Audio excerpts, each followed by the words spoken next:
Guys, welcome back to my channel. I'm Anik, I'm a classical pianist, and today it's time again for another 1 minute, 10 minutes, 1 hour challenge. I decided to go with some Mozart today, as we didn't have so much Mozart, I think.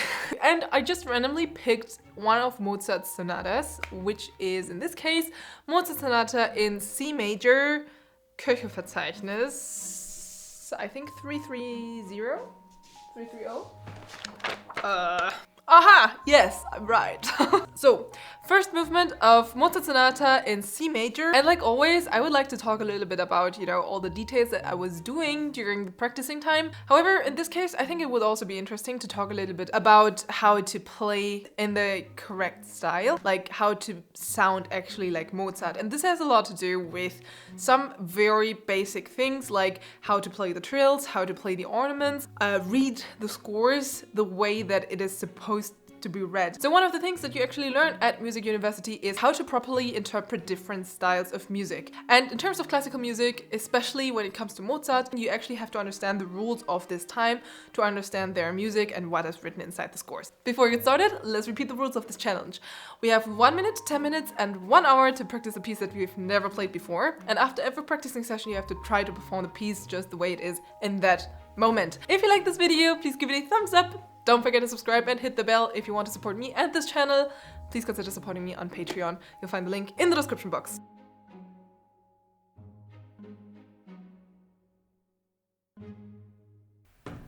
One minute.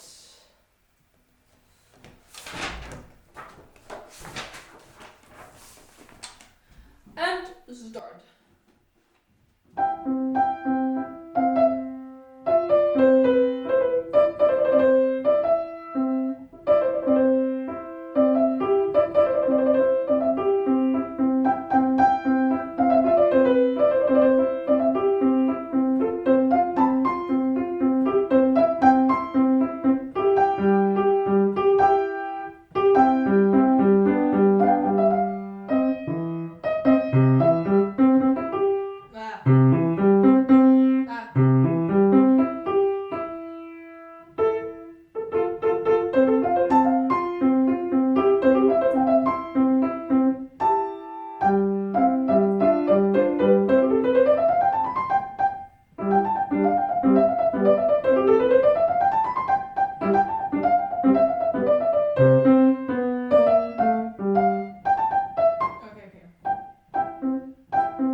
Okay, 10 minutes.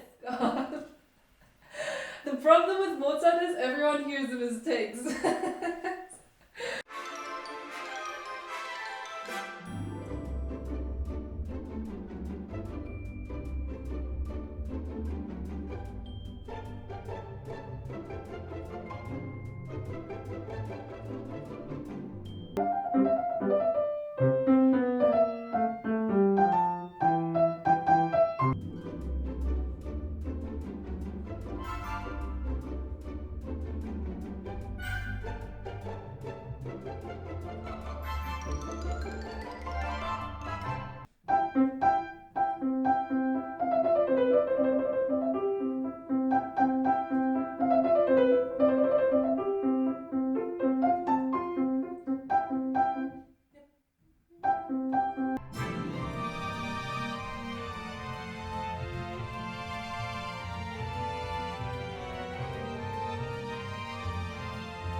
Oh, Alter, was ist heute los, ey?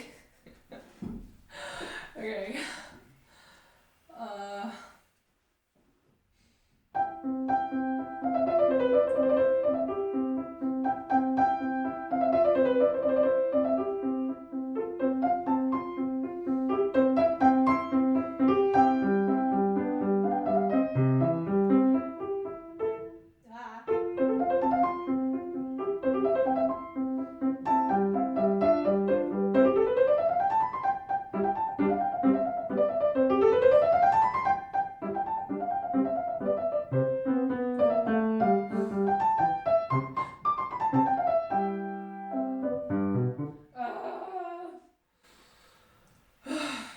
It's much harder than it looks like.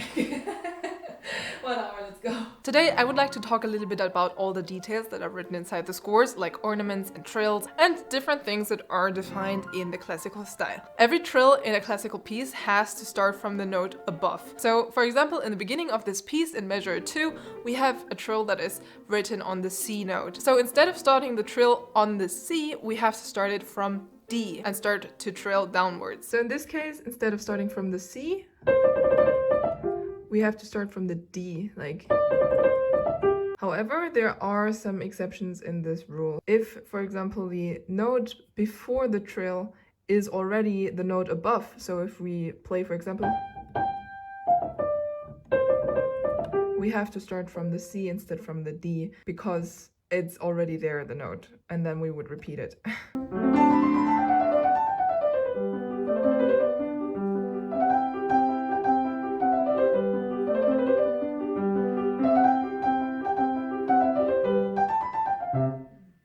Something that you'll find very often in Mozart's music are these little notes that are written before other notes. Now, what I hear very often is that people are playing this note before the time. However, there is actually a rule that tells you to play this little note on the time. The reason for it is because very often it is creating some dissonance, so it's creating even more tension in the music. Except if this jump is an octave. If it is an octave, you have to play it before the time. So very quick, what does before and on the time mean? Before the time means we play this little note before the left hand comes on the one, so it's. However, the rule says we have to play this little note on the time means we have to play it together with the left hand, which is creating this dissonance, which is creating lots of tension in the music, so it's.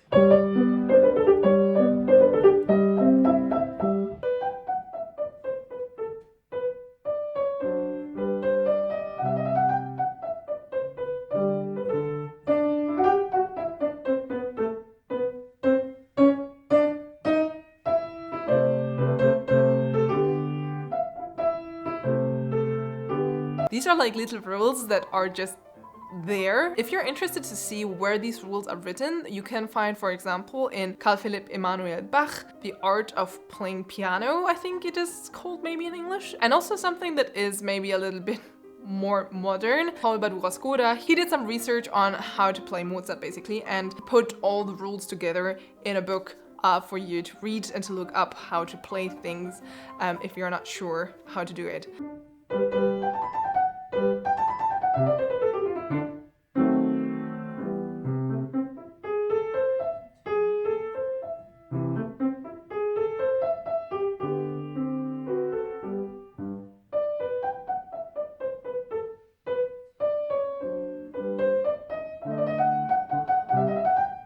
Something that you'll find in Mozart's music very often, especially in his piano music, I think, is that he didn't write very exactly the slurs to show legato. And there are different reasons for it. I think one reason is definitely that he was a very good piano player himself and he played his own work, so he already knew like what he wants to do, how he wants to phrase it, how he wants to articulate it. And the other thing is that there is a rule back then how to notate things, and one of these rules was to not make the slur longer than a measure, even though maybe the phrase is going on or ending in the next measure. You're not supposed to, elongate the slur, you have to stop it and create a new one.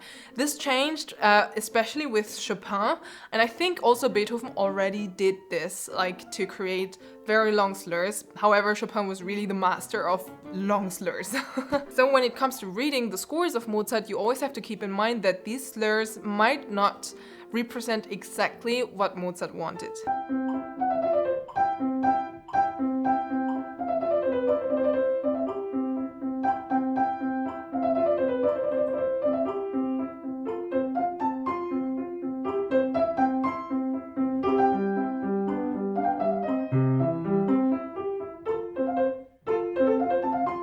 Something that looks very easy but is actually super difficult is the left hand. The left hand is creating so much stability if it is played correctly. It is very difficult to play it very equally and to create this like ya da di da di da di da feeling, which is creating like kind of a carpet, a harmony carpet for the melody to sing on top of it. So I was actually putting a lot of attention on creating a stable left hand, as stable as possible for, 1 hour.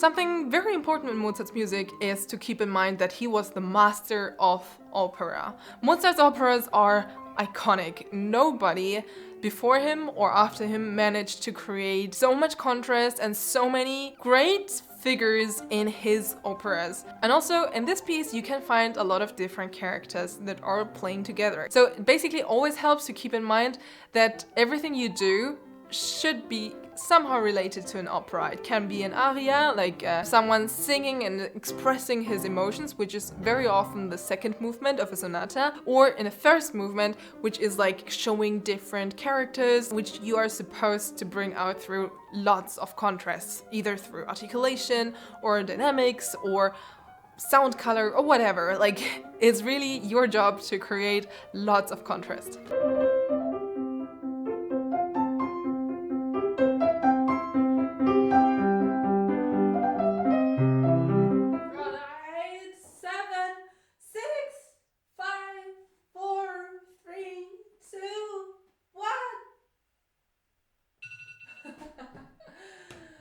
Okay.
Alright guys, this was the video for today. I hope you enjoyed it. Tell me in the comments which of these details you knew or you didn't know. If you liked this video, please give it a thumbs up. Don't forget to subscribe and hit the bell if you want to support me and this channel. Please consider supporting me on Patreon. You'll find the link in the description box. Also on Patreon, you'll find the whole recording of this challenge and all the fingerings and comments that I put into the scores. See you in the next videos. Bye.